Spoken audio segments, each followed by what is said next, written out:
বাড়িতে যাদের জামাই আসে ঠিক তারাই জানে যে সেই শালি আর তার শাশুড়ির কত ঠেলা। মানে এই ধরুন, জামাই আসবে, ভালো মন্দ রান্না না করলে হয়, কিছু মনে করবে না, কিছু বা বলবেও না মুখে, তবুও বাড়ির লোকদের খারাপ লাগবে, এই জন্যই জামাইকে ভালো মন্দ খাওয়ায়। তাই আজ সকাল সকাল ব্ল্যাক কফির সঙ্গে গরম ঘি মিশিয়ে খেয়ে নিলাম। সারাদিন যেন একটু এনার্জেটিক থাকি, এই জন্য এনার্জেটিক থাকতে হবে, কারণ অনেক রান্নাবান্না আছে। মানে আমার নিজেরই ভাগে দায়িত্ব পড়েছে ৩-৪ পদের রান্না। আর বাদবাকি তো মাংসর ব্যাপারটা, তারপরে চাটনি, ডাল এসব তো মা করবেই। সব মশলা করে তারপরে বসলাম রাঁধতে। আর একে একে সব রান্না সারছিলাম। প্রথম দুটো রান্না দুদিকে দুপাশে চাপিয়ে দিলাম আর একে একে করছিলাম। মানে আমি তো কনফিউজড হয়ে যাচ্ছিলাম যে কোন মশলা কোথায় দেব।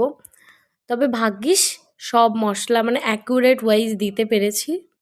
এক পাশে করছিলাম হাঁসের ডিমের কারি আর অন্য পাশে করছিলাম চিংড়ি মাছের মালাইকারি।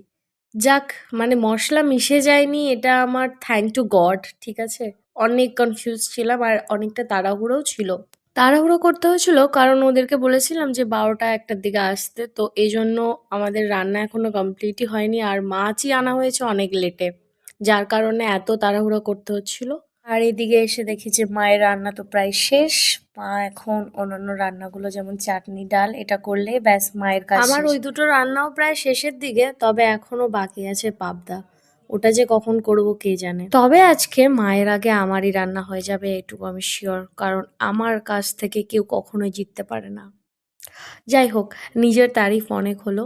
একে একে রান্না করলাম আর রান্না খাওয়া করতে করতে না সারাদিন শেষ। আজকে এত রান্না করতে করতে রিয়েলাইজ করলাম যে মা কত কষ্ট করে এত এত রান্না করেন, আর আমরা বসে যাই গুণ বিচার করতে, লবণ বেশি, ঝাল বেশি।